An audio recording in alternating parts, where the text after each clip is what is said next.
Olá pessoal, tudo bem? Meu nome é Samuel Dalelast, sou médico e esse é o nosso espaço aqui no YouTube para discutirmos temas relacionados à saúde, bem-estar e qualidade de vida. Quero começar o vídeo de hoje agradecendo você por estar aqui conosco em mais um vídeo preparado com todo amor e carinho para levar até você muito mais conhecimento sobre saúde, vitalidade, energia plena, ou seja, viver em alta performance. E eu estou começando assim com esse gás todo, porque o vídeo da semana passada foi um vídeo onde eu falei sobre fadiga, cansaço, falta de energia vital, que é uma das queixas mais comuns dentro do meu consultório. E o vídeo era muito simples, falando de algumas mudanças básicas, 4 mudanças básicas que você pode fazer na sua vida e que podem ajudar você a ter mais saúde. Bom, mas nesse mesmo vídeo eu fiz uma ressalva, eu falei, olha, existem aí algumas situações muito comprometedoras em termos de produção de energia vital, que essas situações vão fazer com que, se elas existem no corpo, você pode mudar todos os hábitos e não vai melhorar, porque existe algo muito mais impactante, né, segurando você, como se fosse uma âncora. E a ideia do vídeo de hoje, então, é trazer aqui um panorama bem básico dos principais exames de sangue que podem elucidar, esclarecer um cenário de alterações metabólicas que vão levar a pessoa a se sentir cansada.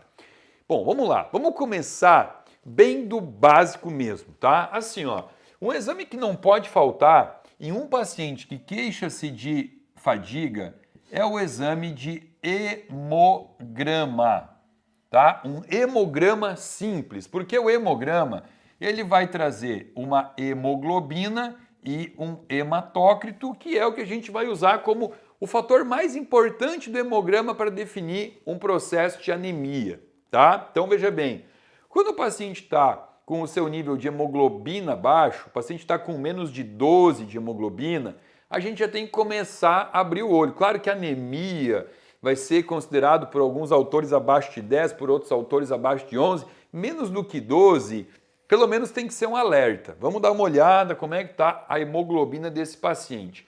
E outra coisa aqui, no leucograma, que é um exame que vem junto com o hemograma, que aliás eu vou fazer aqui um vídeo pra gente nos próximos vídeos aqui, eu juro que eu vou trazer explicando sobre hemograma e leucograma.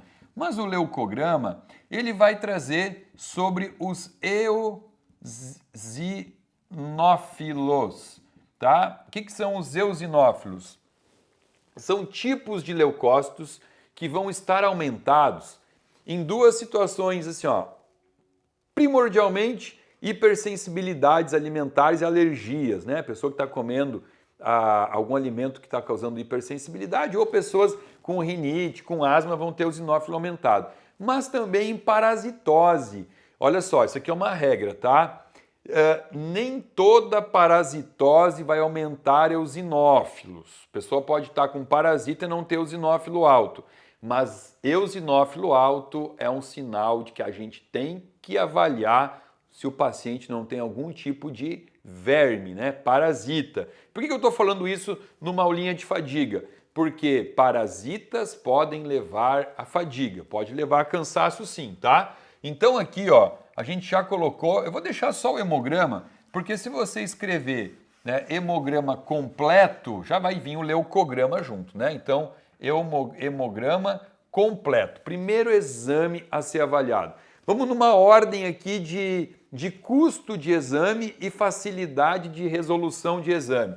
Eu colocaria em segundo lugar, pedir para o paciente aqui, ó, ferro e ferritina, né? Ferro, saturação de transferrina, ó, ferro barra ferritina. Claro que quando a gente consegue isso aqui mais completo, né, a gente pede o TBIC, a gente pede a saturação de transferrina, tudo para avaliar todo o metabolismo do ferro, né? Mas a ferritina aqui eu diria que é o principal, porque quando você tem, por exemplo, uma hemoglobina e um hematócrito baixo, ok, é uma anemia. Que tipo de anemia é? A mais comum delas é a anemia por falta de ferro. Aliás, olha que chocante isso aqui, ó. A cada 10 pessoas no mundo, 2 terão insuficiência de ferro. Já fiz um vídeo sobre ferro e ferritina aqui explicando isso. E a maior parte das pessoas que terão deficiência de ferro e ferritina são mulheres, por conta da menstruação, né? Então, aqui, só chamar a atenção que a gente não pode, em hipótese alguma, avaliar a ferritina pelo valor de referência que o laboratório traz. Porque para mulheres, principalmente, tem laboratórios que falam que de 10 a 150 seria uma ferritina normal. Isso chega a ser um absurdo. Uma pessoa com 10 de ferritina, ela está numa anemia violenta, ela já está anêmica, tá? E ela vai estar dentro de um valor de referência. Lembra que eu já fiz vídeo aqui também explicando o problema do tal valor de referência. O que eu diria que é uma ferritina ideal, tanto para homem quanto para mulher, tá? Para homens e para mulheres. Vamos botar aqui, ó. Ferritina ideal, 75 a 150. Então, se eu pego uma paciente com 40 de ferritina, eu vou olhar, né? Ah, tem queixa de cai cabelo? Tá se sentindo cansada? As unhas estão fracas? Não, nada disso. Tá bom, aquele 40 ali, aí eu tento manejar com uma dieta, né? Alguns truques na dieta, a gente mistura na dieta fontes de vitamina C com fontes de ferro para fazer com que aumente o nível de ferritina. Agora, se com 40 de ferritina a paciente já está com queixa, eu vou fazer um sorinho de ferro. Lembrando que tomar comprimido de ferro não é uma escolha inteligente, tá? A cada 10 pessoas que vão tomar ferro via oral, 7 vão ter problema digestivo intestinal, vão sentir a barriga inchada, desconforto, vai trancar o intestino. Então, a via endovenosa é sempre a mais inteligente. Bom, aqui a gente falou de ferritina. Vamos falar de um outro ponto aqui muito importante quando a gente fala de energia, é falar sobre a tireoide. Exames importantes: TSH, T3 livre. T3 livre é muito mais importante do que o T4 e também o T4 livre, tá? No mínimo isso aqui. Quando eu solicito, eu ainda peço T3 total, T4 total e o T3 reverso, que eu também já fiz um vídeo aqui falando sobre T3 reverso. Bom, só que aqui tem um detalhe, é a interpretação deste exame.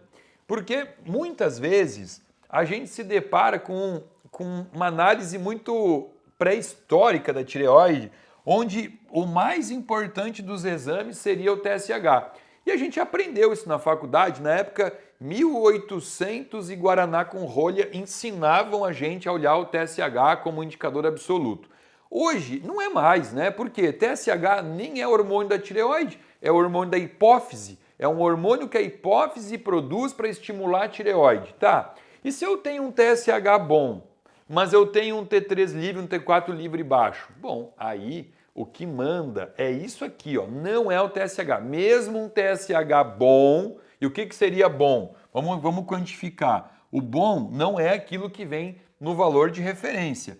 TSH bom é um TSH mais perto para baixo e não para cima. Então 0,3 até 2 é um TSH muito bom. Dá para aceitar até 3? Dá para aceitar até 3, mas não dá para aceitar 4,6, 5,5, como alguns valores de referência trazem.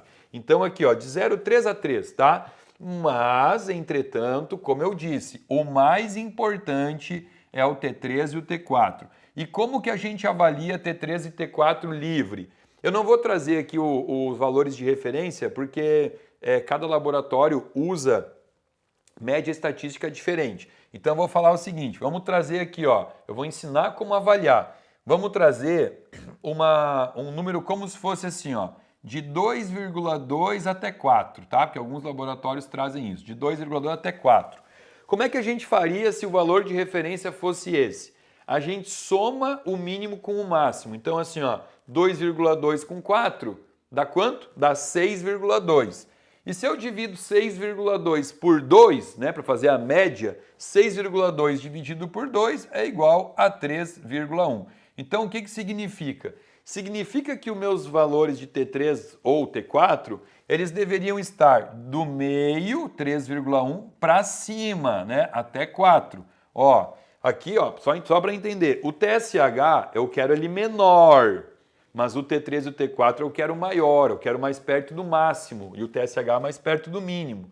O melhor aqui seria justamente, eu estou interpretando aqui o T4, tá? T4 do paciente, seria o quê? Um TSH de 1, 1,5 com um T4 de 3,8, ó. Lá embaixo TSH, lá em cima o T4, né? O T3, mais importante ainda que fosse perto do mar. Entenderam? Esses números aqui são números fictícios, ó. Números lúdicos, de 2,2 a 4, tá? Faz a conta, né? E chega no meio para mais.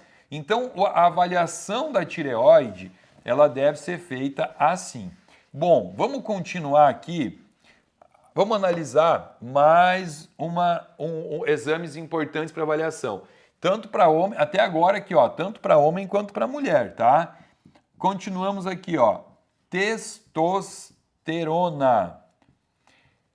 O ideal seria avaliar testosterona total e livre. Samuel, não posso, sei lá, não, eu estou fazendo particular, não tenho dinheiro. Pede a livre, tá? Pede a livre. Por quê? A total é o quanto você tem de testosterona no corpo. É como se fosse dinheiro inventário. É um dinheiro que eu tenho, mas não pode ser usado. Só vai ser usado a forma livre. Testosterona livre é o dinheiro no banco, é o que pode ser usado. Tá, mas e por que faz diferença? Porque existe uma globulina, que daí é outro exame que a gente deveria pedir, chamado SHBG, globulina ligadora de hormônio sexual. Quanto mais alta essa globulina, menos testosterona livre você terá, homem ou mulher, né? O que muda é que assim, o SHBG máximo para homens é 35 e o SHBG máximo para mulheres, mas máximo, é 75. Se passar de 35 para homem ou 75 para mulher, você vai começar a ter níveis mais baixos de testosterona livre, entendeu? Então essa relação aqui é muito importante, tá?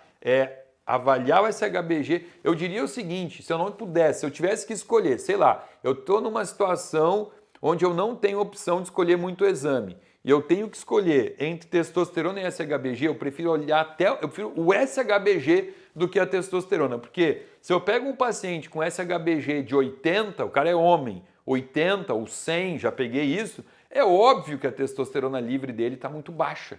E isso faz com que haja, então, um comprometimento de energia, tá? Eu vou colocar aqui, ó, vamos colocar cortisol. O cortisol, obviamente o salivar, ele é mais importante. Mas o cortisol sanguíneo, coletadinho, entre 7 e 8 horas da manhã, né? No sangue, ele vai me dar alguma pista, principalmente se eu pedir ele junto com o ACTH. O que é o ACTH? É o hormônio adrenocorticotrófico, ou seja, o ACTH é para o cortisol o que o TSH é para o T3 e o T4, né? Porque o ACTH, assim como o TSH, também é produzido aqui, ó. ACTH é produzido na hipófise. Para quê? Para mandar estímulo para as glândulas adrenais para liberarem cortisol. Então, eu tenho que olhar, por exemplo, assim, ó. O paciente veio com cortisol muito alto, mas o ACTH está muito alto. Eu pergunto para ele, na hora da coleta, tu te estressou muito na hora da coleta? Ele fala, bati o carro antes de fazer o exame. O ACTH está lá em cima, o cortisol também. Daí é uma coisa que eu não vou considerar. Então, se eu olhar a relação de um para o outro, eu vou entender se esse exame aqui é um exame que está me contando uma verdade sobre o paciente ou não. Então vamos supor que o paciente está lá com um cortisol sanguíneo coletado entre 7 e 8 horas da manhã e o cortisol dele está em 6, está em 5, está em 4. Opa! Eu estou tendo pouca produção de cortisol. Ou não, né? Ou o paciente está em 35 de cortisol. Opa! Eu estou tendo muita produção, né? Ou pouco ou excesso de cortisol vai trazer o mesmo quadro de fadiga. Isso é importante entender. Muito cortisol e pouco cortisol, a gente tem que pensar que pode ser o causador desse estado de fadiga. E vamos fazer o seguinte, vamos colocar aqui, ó, por último, não menos importante, algumas vitaminas que vão interferir sim na fadiga. Eu vou colocar a B12, porque a B12 ela traz uma fadiga mental e é muito difícil diferenciar às vezes se a gente está cansado por uma questão de ordem física ou de ordem mental. Às vezes é o teu cérebro que está fadigado e a gente acha que é o corpo, porque a coisa é única, é uma coisa só, a gente não consegue fazer essa diferenciação. E a B12, mais uma vez, eu chamo a atenção para o perigo dos valores de referência, que alguns laboratórios vão falar assim, ó, de 200 a 900. Aí o cara tem 300, 350, parece que está tudo certo, né? B12 acima de 600, por favor. B12 acima de 600 é fundamental para uma boa cognição, para um cérebro trabalhando, tá?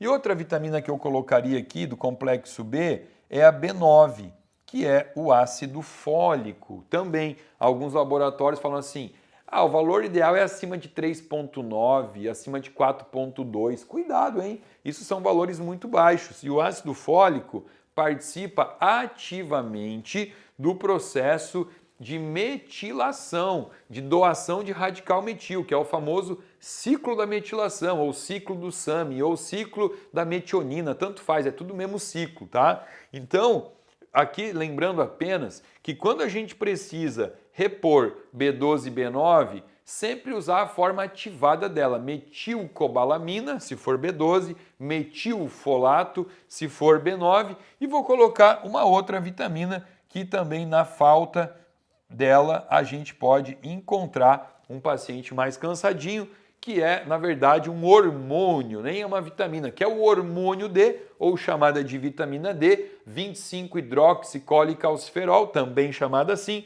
que é uma vitamina que participa aí ela participa das expressões gênicas de mais de 30 mil genes, mais de 30 mil expressões gênicas do corpo. Olha a importância dessa vitamina no processo de metilação, no processo de sulfatação, em vários processos do corpo que, quando não acontecem, também pode gerar um estado de fadiga. Então, assim, ó, a gente poderia ir muito mais longe aqui, hein? Falar de metabolômica, falar de um monte de outro exame que com certeza ajudaria. Mas a ideia aqui é simplificar e ajudar pessoas que muitas vezes não têm acesso nem à base, né? Então isso daqui eu diria que é uma boa base, ó. Vamos listar aqui, ó. 1, 2, 3. Se não der para fazer TBIC, saturação, ó, pelo menos 1, 2, 3, 4, 5, 6, 7, 8, 9, 10, 11, 12, 13 exames de sangue que com certeza vão trazer, então, muito esclarecimento sobre como está o paciente, né? Lembrando que isso é o que pode ser visto no exame de sangue, tá? Agora, existem coisas como, por exemplo, vamos lá, um caso que vai fazer o paciente ser muito cansado, o uso das estatinas, né? Os medicamentos para baixar o colesterol.